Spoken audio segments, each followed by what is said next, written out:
Quarta, 13 de dezembro. Verso para memorizar.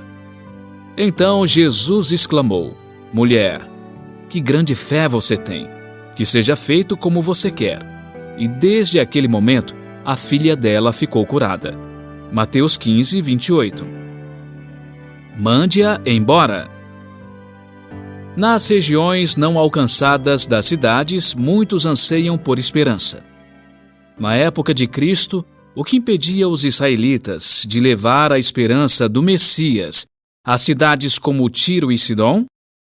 O nacionalismo e o preconceito cegaram o povo para as oportunidades de olhar para seus semelhantes, que ansiavam pela esperança predita nas profecias do primeiro advento de Cristo. Hoje, nas cidades, há muitos grupos com os quais Jesus quer que seu povo compartilhe a bendita esperança do segundo advento.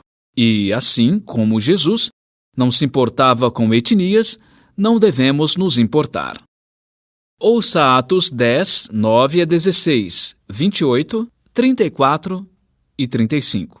No dia seguinte, enquanto eles viajavam e já estavam perto da cidade de Jope, Pedro subiu ao terraço, por volta do meio-dia, a fim de orar. Estando com fome, quis comer, mas enquanto lhe preparavam a comida, sobreveio-lhe um êxtase. Viu o céu aberto e um objeto como se fosse um grande lençol, que descia do céu e era baixado à terra pelas 4 pontas, contendo todo tipo de quadrúpedes, répteis da terra e aves do céu. E ouviu-se uma voz que se dirigia a ele: Levante-se, Pedro, mate e coma.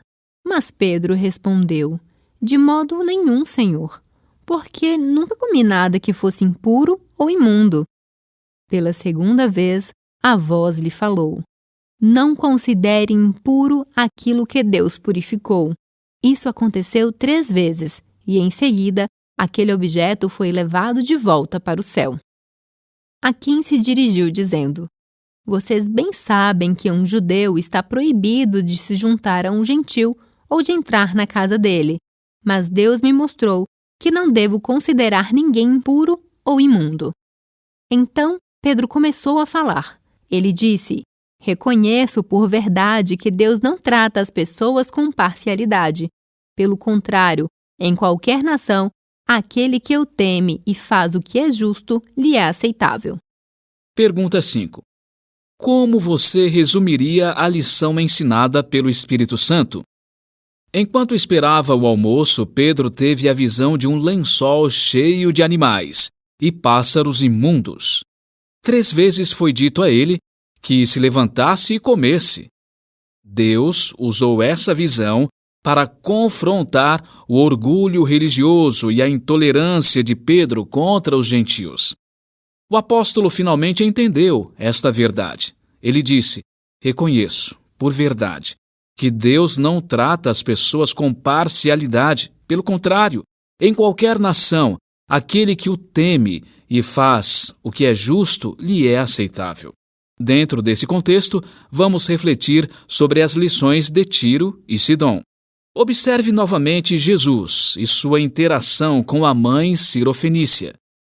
Que lições os discípulos aprenderam nessa expedição que se relacionava também com a visão de Pedro?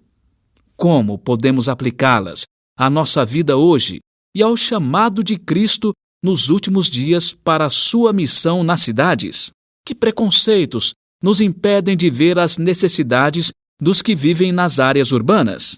Que oportunidades Deus nos proporciona nas cidades para expandir nossa compreensão da missão e confrontar nosso nacionalismo, orgulho espiritual e intolerância? Jesus pacientemente ensinou seus discípulos, que ainda não entendiam completamente que o grande plano divino da salvação era para toda a família humana, não apenas para uma nação ou grupo étnico.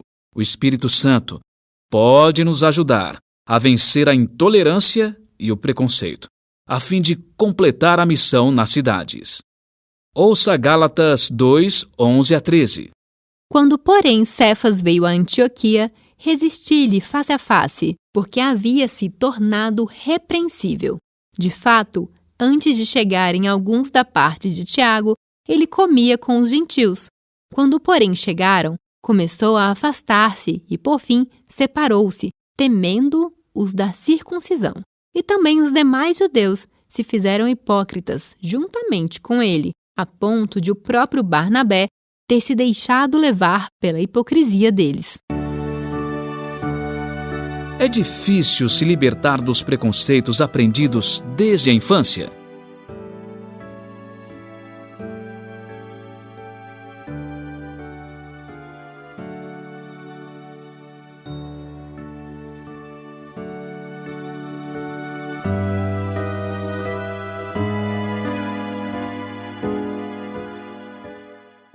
Gálatas 2, 11 a 13. Quando, porém, Cefas veio a Antioquia, resisti-lhe face a face, porque havia se tornado repreensível. De fato, antes de chegarem alguns da parte de Tiago, ele comia com os gentios. Quando, porém, chegaram, começou a afastar-se e, por fim, separou-se, temendo os da circuncisão. E também os demais judeus se fizeram hipócritas juntamente com ele, a ponto de o próprio Barnabé ter se deixado levar pela hipocrisia deles.